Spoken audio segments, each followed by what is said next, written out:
अस्सलाम वालेकुम, welcome to my YouTube channel. आज का मेरा टॉपिक है लेचेटलियर प्रिंसिपल।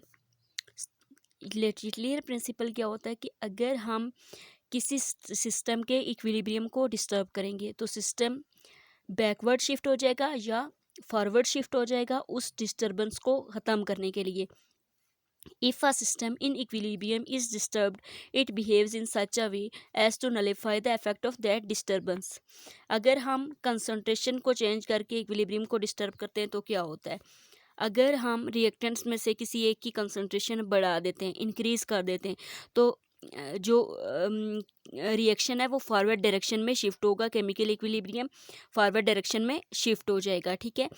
और अगर हम प्रोडक्ट्स में से किसी एक की कंसंट्रेशन बढ़ा देते हैं तो रिएक्शन कहाँ मूव करेगा? बैकवर्ड डायरेक्शन में। इसी तरह से अगर हम रिएक्टेंट्स में से किसी एक की कंसंट्रेशन कम कर देते हैं तो रिएक्शन बैकवर्ड डायरेक्शन में आएगा, ठीक है। इसी तरह से अगर हम प्रोडक्ट्स में से किसी एक की कंसंट्रेशन कम कर देते हैं तो रिएक्शन कहाँ जाएगा? फॉरवर्ड डायरेक्शन में। The effect of change in pressure और वॉल्यूम। जब हम प्रेशर को इंक्रीज करेंगे तो रिएक्शन उस साइड पे मूव करेगा जहाँ पे नंबर ऑफ मोल्स कम है।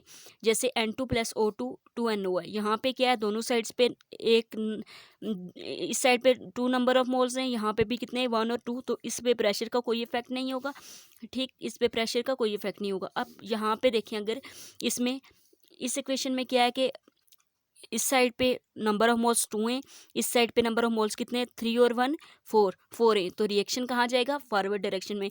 प्रेशर के इंक्रीज करने से रिएक्शन फॉरवर्ड डायरेक्शन में जाएगा।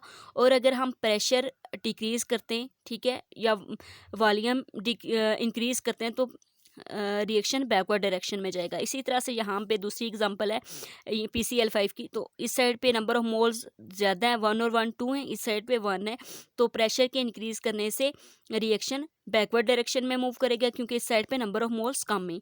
अगर टेम्परेचर के इफेक्ट को देखें तो ऐसे रिएक्शंस जिनमें डेल एच की वैल्यू माइनस में है या फिर ऐसे रिएक्शन जो एक्सोथर्मिक है, तो टेम्परेचर के बढ़ाने से वो बैकवर्ड डायरेक्शन में शिफ्ट होंगे। और टेम्परेचर के ऐसे रिएक्शन जो एंडोथर्मिक है वो टेम्परेचर के बढ़ाने से फॉरवर्ड डायरेक्शन में मूव करेंगे। जैसे N2 + 3H2 2NH3 है, तो ये एक्सोथर्मिक रिएक्शन है। ये जब हम टेम्परेचर को बढ़ाएंगे तो ये बैकवर्ड डायरेक्शन में जाएगा।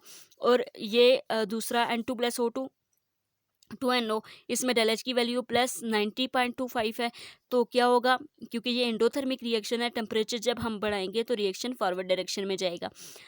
अगर कैटलिस्ट का इफेक्ट देखें तो कैटलिस्ट ना तो इक्विलिब्रियम पोजीशन पे इफेक्ट है इसका कोई, ना ही इक्विलिब्रियम कांस्टेंट पे, बल्कि ये हेल्प करता है कि रिएक्शन जल्दी हो और जल्दी इक्विलिब्रियम अटेन हो जाए। It helps in early approach of equilibrium.